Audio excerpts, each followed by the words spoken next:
Voltamos com o Contraponto, meio-dia mais 7 minutos, e a gente recebe agora o vereador Ivan Duarte, vereador do PT aqui em Pelotas, para conversar com a gente sobre o que aconteceu aí ontem no cenário nacional da política brasileira, na madrugada aí de quarta-feira. A Câmara dos Deputados aprovou o chamado PL da dosimetria, né? Basicamente uma anistia disfarçada. Projeto que reduz a pena dos condenados pelos atos golpistas do 8 de janeiro, entre eles o ex-presidente Jair Bolsonaro, que encontra-se preso aí, bem preso. Então, a proposta altera o cálculo das penas, flexibiliza a progressão de regime, permite que condenados em regime domiciliar possam abater aí tempo de prisão com estudo ou trabalho. Bom, no caso do Bolsonaro, não estudo aqui para ele é inválido. Estudo ou trabalho. A pena do Bolsonaro, inclusive, que é de 27 anos e 3 meses, pode aí vir a ser reduzida para 2 anos. Então a votação foi marcada por graves cenários de repressão. Aí teve também o caso do deputado Glauber Braga, que foi arrancado à força aí do plenário por protestar contra a votação da sua cassação, né? Tudo isso aconteceu ontem. Juntamente disso, a imprensa foi expulsa ali do plenário da Câmara e o sinal da TV Câmara foi cortado, um gesto inédito aí, muito preocupante, né? Então, para analisar tudo isso, os riscos políticos e institucional desse projeto e também esse clima extremamente autoritário, né? Porque a gente tem aí o presidente do Senado ameaçando investigar aí quem usou a hashtag Congresso Inimigo do... Não usem. Então, para a gente conversar sobre isso, a gente recebe o Ivan Duarte, que já está com a gente aqui. Ivan, seja muito bem-vindo ao Contraponto. Bom dia, Clarice, bom dia, Ridley, bom dia a todo mundo que escuta a Radicom e assiste, né, a Radicom. A gente está vivendo tempos turbulentos, né? Não basta essa chuva aí com o ciclone extratropical, nós temos o ciclone parlamentar também, que eu acho que tem mais de uma motivação, né? Tá tudo muito misturado, né? Tem as eleições de 2026, tem a sobrevivência dos Bolsonaro, de todo o movimento que ele representou, e tem, eu acredito, vocês me escutam bem? Sim. Tá. E tem também, eu acho, que os efeitos dessas atuações recentes da Polícia Federal, tá tudo no bolo, né? Essa história do Banco Master, né, que ia ser comprado pelo Banco de Brasília, né, e passar uma fraude bilionária para a esfera pública de Brasília, né, isso aí vai pegar muita gente, e agora complicou mais ainda, porque pegou até ministros do Supremo Tribunal Federal, né, envolvidos, ou vão ser envolvidos, enfim. E tem mais uma quarta questão, que é o juiz Sérgio Moro, né, agora sendo delatado, aí tem algumas coisas que entram meio por folclore, mas que acabam tendo ingredientes, como a festa da cueca, né, o método que ele usava usando prostitutas e bebidas e festas e tal, para depois chantagear juízes em sentenças, né? Então, isso tudo, mas na verdade, o Moro entra como um símbolo do que foi a Lava Jato, que teve uma consequência enorme para o país, para a economia do país, né? Então, esses ingredientes todos, né? Bolsonaro, eleições, Banco Master, Sérgio Moro caindo, Lava Jato sendo mais desmascarada ainda, né? Forma esse caldo todo no Congresso, né? Onde as coisas estão tomando um rumo que há muito tempo não se via. Não sei se já existiu algo assim, né? De pegar um deputado, né, com milhares de votos, um deputado de expressão, né, não é um deputado do baixo clero, aquele insignificante lá que teve um acesso de raiva, coisa parecida, não. É um cara que tem uma representatividade enorme, né, e tirá-lo à força da cadeira. Então, esse momento, né, eu acho que é mais um dos muitos que a gente está vivendo de um acirramento bárbaro, né, onde a extrema-direita e seus métodos acabam contaminando parlamentos inteiros, né? Mas acho que tem muita gente no Congresso Nacional que está num certo desespero, né? Muita gente, não é pouca gente.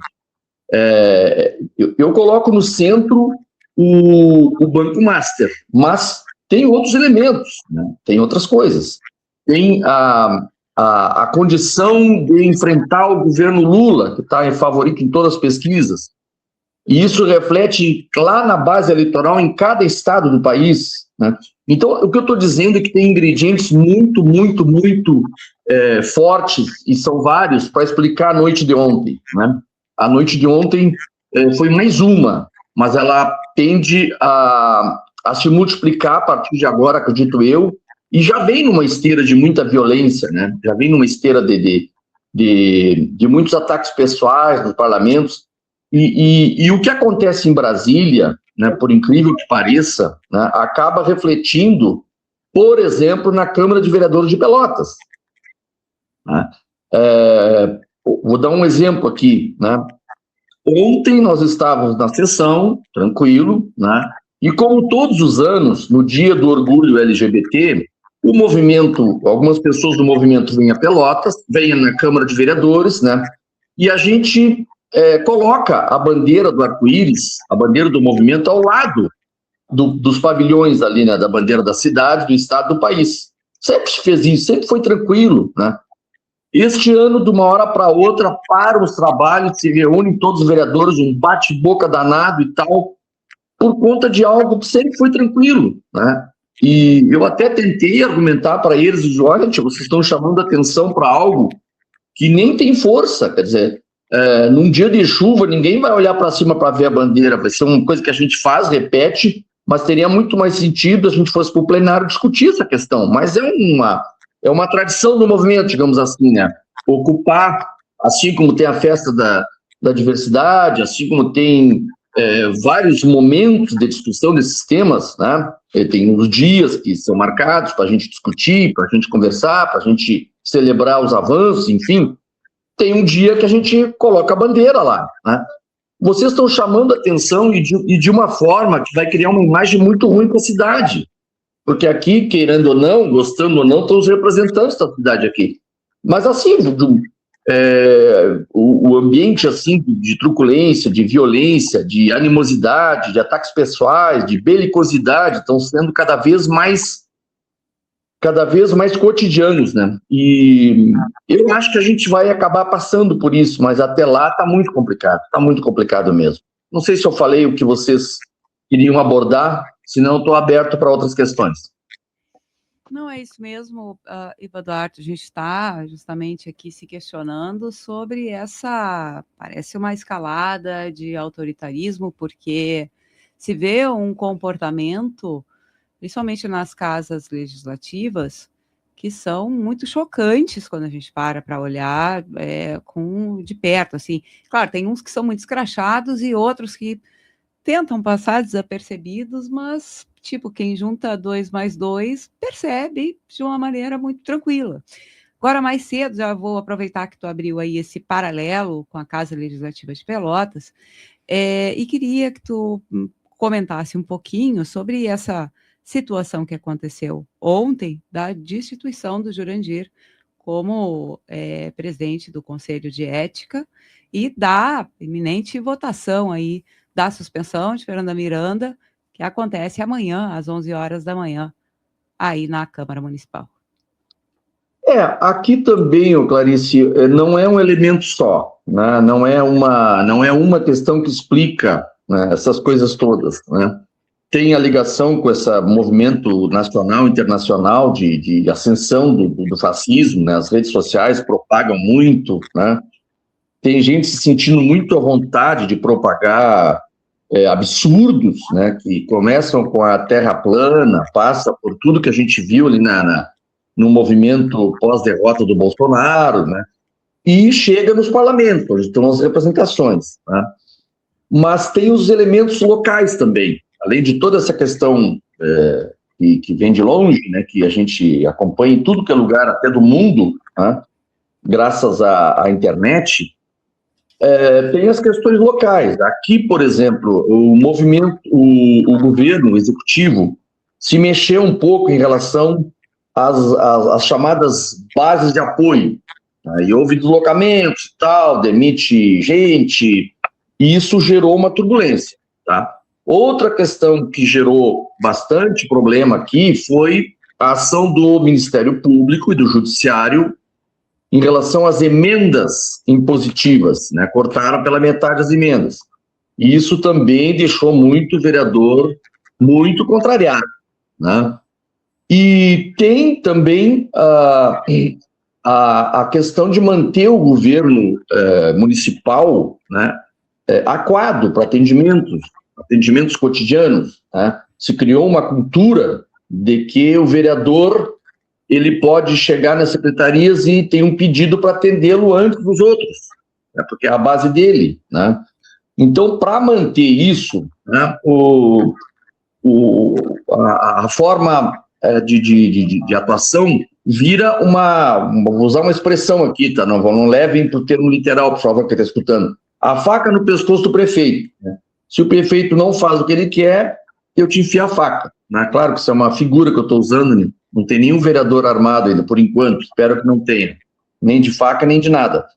Mas, assim, uma pressão sistemática e permanente, né, para justificar, né? Eu, inclusive, me atrevo a dizer, né, e com a responsabilidade que me cabe, que isso vem do governo passado, essa forma de atuação, onde a Câmara tenta governar, né? A Câmara deixa de ter um papel fiscalizador, que é importante, de representação, que é importante, legislador, que é importante, e tenta ser executivo, né? E não é só nas emendas. As emendas talvez é a face mais visível disso, mas é no cotidiano. Então o vereador vai lá na Secretaria da Saúde, ele quer que o paciente X seja atendido, e não o sistema funcionar com as precariedades que a gente sabe que tem. Outro vereador vai na Secretaria de Obras e quer que tal obra seja atendida, né? E eles fazem isso com uma naturalidade que parece que isso é correto, e não é. Não é. Existe um poder eleito, né, que arrecada impostos, que tem os secretários, que tem os maquinários, que tem as atribuições pela Constituição, e eles que têm que planejar como é que funciona todos os serviços. Não pode cada vereador achar que é um poder. Não. O poder legislativo são 21 e tem um presidente. Cada vereador não é um poder em separado, é parte de um poder colegiado. E eles não querem entender isso, querem achar que eles podem chegar lá para os secretários e olha aqui, esquece o teu planejamento, tu vais colocar essa obra lá no bairro tal, né? Chegar no pronto-socorro e dizer, olha, esse senhor aqui está muito mal, atende ele, né? Eu estou dando exemplos, matricula essa criança aqui na escola não sei o quê, né? E está errado. Está errado, não é assim, não pode ser assim, o nosso sistema não funciona assim, né? Então, eu acho que esses elementos todos, né, não pagamento de emendas, alterações na correlação de quem é que apoia e quem não apoia o governo, e mais um endurecimento nessa forma equivocada de relação executivo-legislativo, são os elementos locais, além daqueles que afetam, né, o Congresso, enfim, as assembleias e todas as cidades. Eu acho que explica um pouco desse momento que a gente está vivendo na Câmara, né? Mas por trás disso tudo está uma coisa que está na sociedade, quer dizer, eu acho que depois do Bolsonaro, presidente, se acirrou, mas já vem de antes, né? Uma truculência que eu acho que a gente não vivia. Acho não, tenho certeza que a gente não vivia, né? E aqui na Câmara fica muito complicado isso, porque se tu disser assim, olha, eu acho que laranja é melhor que banana, aí vem o outro e diz assim, mas como? Tu é contra as maçãs? Tu não citaste as maçãs? Isso é uma pouca vergonha, entende? Tu pega uma coisa que nem está em discussão, mete numa conversa, que era tranquila até ali, para chamar o cara de mentiroso, pouca vergonha. Então, eu não sou muito adepto daquela formalidade toda do Vossa Excelência, não sei o quê, aqueles, né? mas também o respeito individual, eu acho que tem que ser muito cultuado, principalmente quando são os representantes da população que estão em discussão, que estão na discussão, né? E então tá caindo muito para esse lado assim da truculência, da beligerância, da grosseria, né? Tá bem ruim, assim, tá ficando uma palavra que estão usando muito, está ficando um ambiente tóxico, os legislativos. Ivan, eu achei bastante interessante esse paralelo que tu trouxe entre política nacional, que reverbera na política local, e de certa forma são coisas que vão conversando. Eu sempre falo coisas interessantes, Ridley. Não era para dizer isso, é redundância. Eu concordo. Se no cenário nacional a gente tem aí o Congresso, de certa forma, interferindo nessa divisão dos três poderes e tentando mudar uma decisão da STF, aqui em Pelotas, eu queria ver se essa é a tua visão, a gente tem algo parecido, mas no que diz respeito à regulamentação das áreas baixas. O Executivo fez um decreto que regulamenta essas regiões para que as construções sejam feitas de uma forma mais adequada. Em paralelo a isso, a Câmara de Vereadores, a partir do vereador Marcelo Bagé, desenvolveu um projeto para derrubar esse decreto da Prefeitura. E aí eu queria ver com o senhor se o senhor interpreta isso justamente numa situação de interferência entre os poderes, em que o Executivo vem e desenvolve um decreto que é coeso com a lei orgânica do município, então eles estão em acordo, e vem o Legislativo justamente tentando derrubar essa questão do Executivo. Eu queria justamente a sua avaliação sobre isso e se realmente se configura num cenário de certa forma, interferência entre os poderes, né? Eu acho que sim, tá? Mas eu diria que esse elemento está muito mais afeto, assim, muito mais ligado aos interesses da construção civil. Porque o que trata o decreto? De regulamentar, em algumas áreas da cidade sujeitas a alagamentos, depois de 2024, foi em 2024, já estou perdido agora, foi a enchente, aquela famosa no Rio Grande do Sul, né? Depois de 24, né, se acendeu o mapa vermelho, não foi uma luz vermelha que acendeu, foi um mapa vermelho em Pelotas, tá? Que bom, aquela água começou a descer, e se criaram aqui em Pelotas, não foi a prefeita Paula que fez aquilo ali foi um corpo técnico enorme das universidades, bombeiro, defesa civil, prefeitura, governo do estado, governo federal, climatólogos, enfim. Olha, nessas áreas aqui, pelo estudo que a gente está fazendo, das precipitações de chuva, do relevo, dos ventos, dos eventos climáticos cada vez mais, não pode construir mais que tal altura, independente de um dique que vai ter que ser melhorado, ampliado, etc., né? Com ou sem dique, não pode. Mas assim, ó, o decreto do prefeito, que é uma coisa também legalmente prevista, a regulamentação por decreto de leis, né? No caso o plano diretor estabelece, na área tal da cidade, tu só pode construir um índice de aproveitamento, que eles chamam, né? Quantas vezes tu vai aproveitar aquele terreno, né? Só pode construir 4 andares. Não pode construir mais. Por quê? Porque não tem uma série de elementos que impede. E tem outro elemento que chama taxa de ocupação. Cada terreno pode ser ocupado em tanto %, pelos mesmos motivos, né? Ou por outros motivos, enfim. E leva em conta uma série de coisas, desde a infraestrutura da cidade, né? Para atender, tu não pode, até o tipo de atividade que vai ter ali. Tu não pode permitir, por exemplo, que na Major Cícero, que é uma rua bem estreitinha, tu instale uma fábrica enorme. Por quê? Como é que vai sair o material de produção dali? Como é que vai entrar? Tu não pode permitir que em áreas que não tem uma estrutura de esgoto adequada, um edifício enorme se estabeleça, porque onde é que vai sair? Qual é o dano que vai causar? Esse planejamento, que é obrigatório nas cidades com mais de 100 mil habitantes, um plano diretor, o zoneamento da cidade, o prefeito agora resolveu legalmente decretar o seguinte: olha, depois de 24, depois de estudos feitos, em áreas baixas, pode construir até 2 metros da cota, do nível, né? Do nível do mar, digamos assim, né? Mas a área de permeabilidade tem que ser 50%. Tu não pode construir em cada terreno mais do que isso, né? Nas áreas de 4 metros, de cota de 4 metros, tu pode construir dessa daquela forma. Ou seja, não foi assim, proíbe todo mundo de construir, não pediu a destruição de nada, foi um decreto para adaptar ao novo momento, né?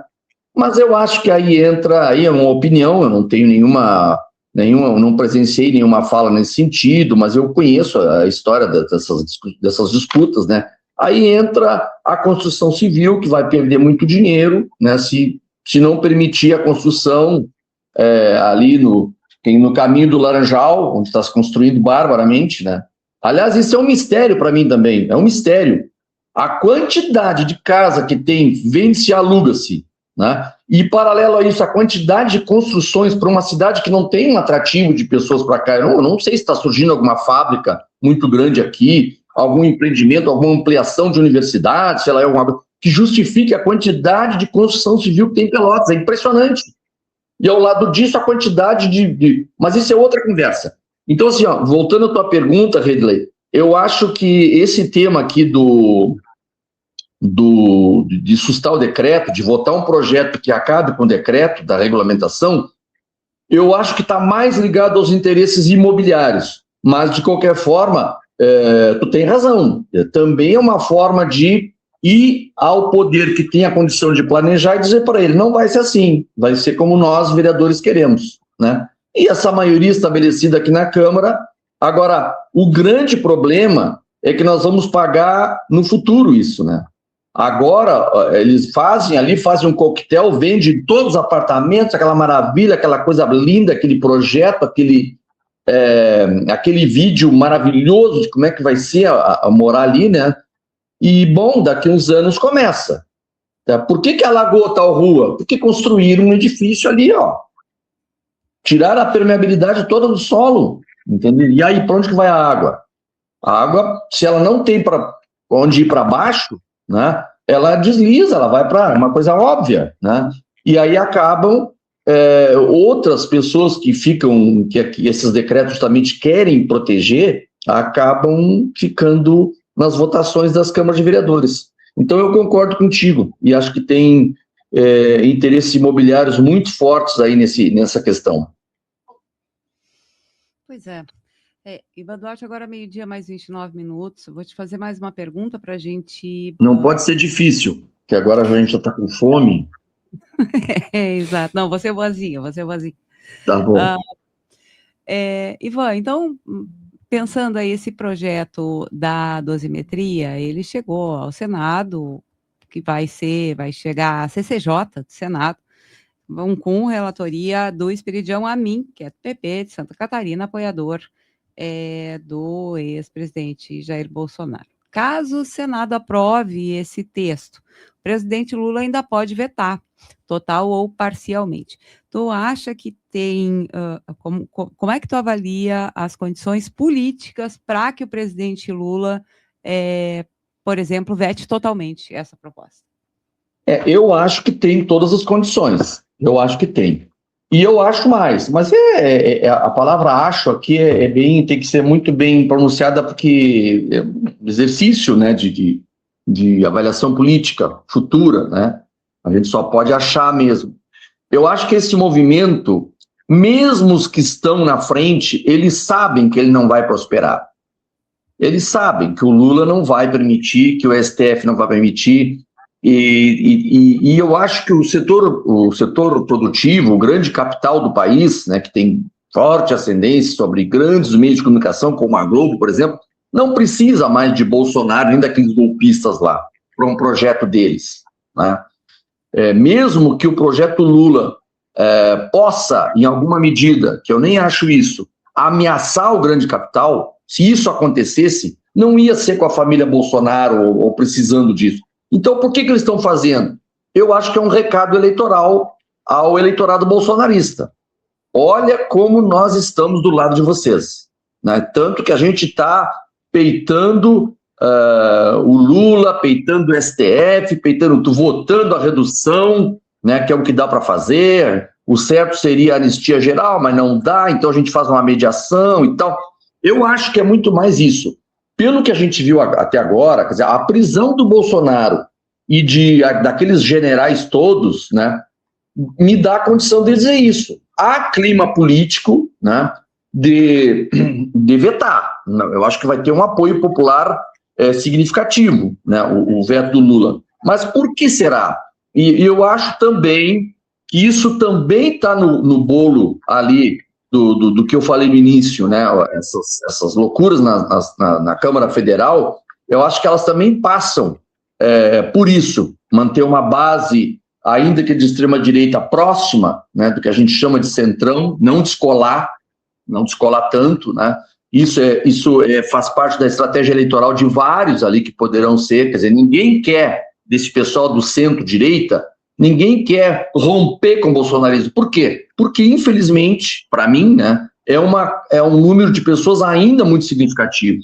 Foi uma força eleitoral que surgiu, apesar de não estar conseguindo agora se mobilizar muito, a gente sabe a força que tem, né?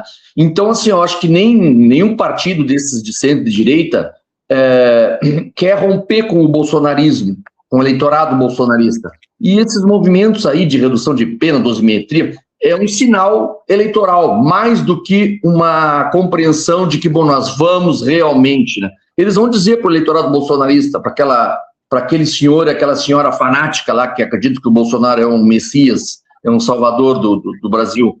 Olha, nós tentamos de tudo, mas não conseguimos. Enfrentamos tudo. E eu acho que nenhum deles quer ficar fora dessa leitura, né? Eu estou falando ali de Tarcísio, Ratinho Júnior, quem mais? O PSD, o partido do Eduardo Leite, quem são os outros candidatos que tem o Zema, aquele governador do Rio. E eu acho que as eleições, o projeto a discussão das eleições já começou, né? Então, eu não sei se eu fui claro o suficiente para vocês me entenderem, mas eu acho que isso não é uma compreensão de que eles realmente vão vencer essa batalha, mas é sim a demonstração de que eles estão batalhando junto com o eleitorado bolsonarista. É como eu enxergo, né? E respondendo mais de forma curta a tua pergunta, Clarice, eu acho que sim, que o Lula vai vetar, e eu acho que a Rede Globo, esses grandes conglomerados aí, vão apoiar o veto, né? E eu acho que o Congresso está se desgastando muito com essas questões, muito, muito, muito. O que eles fizeram ontem de tirar a imprensa dali, aquela truculência toda, eu acho que aquilo ali não está ajudando em nada, a não ser esse recado para o eleitorado bolsonarista: olha como a gente está enfrentando coisa, olha como a gente está junto com vocês, né? Não sei, é uma leitura, é uma possibilidade. Tá ótimo. Muito obrigada, Ivan Duarte, pela participação aqui no Contraponto. A gente volta. Eu costumo cobrar entrevistas, tá? R$500, mas tu me dá 490, o resto eu parcelo, Clarice. Tá bem. Te mando um pix. Tá beijo. Bom, tchau. Um abração. Tchau, tchau. Tchau, Ridley. Tchau, Ivan. Muito obrigado. Ivan. Obrigada. A gente conversou com o vereador Ivan Duarte, vereador pelo Partido dos Trabalhadores aqui em Pelotas, que, com as suas avaliações, nos ajuda a entender os riscos desse momento, também a necessidade urgente de mobilização democrática frente ao retrocesso, a aprovação aí do PL da dosimetria, como a gente estava falando. Está chegando a CCJ do Senado com relatoria, um apoiador explícito do ex-presidente Bolsonaro, Esperidião Amin, senador pelo PP de Santa Catarina. Esperidião parece o nome de um negócio que dá na cara, tipo espinha, esperidião, pelo amor de Deus. Olha isso. Gente, meio-dia, mais 36 minutos.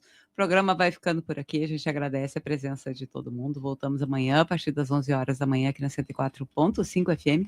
Também nas redes sociais da Rádio Com Pelotas, no Facebook e no YouTube. Valeu, uma excelente quarta-feira para todos. Voltamos amanhã. E lembrando que agora a gente tem uma dívida aí de R$490 com o Ivan Duarte, que eu não sei como é que a gente vai pagar, mas se vocês quiserem ajudar, é pixradiocom@gmail.com. Tá passando na tela aqui embaixo. Tá indo. pixradiocom@gmail.com vai nos ajudar imensamente a pagar essa dívida aí com o Ivan Duarte de R$490. E, bom, é isso, né? Já não basta ter equipamento, mas tem dívida também. Mas a gente repassa essa dívida para vocês, contamos com a vossa ajuda. Obrigado, até amanhã.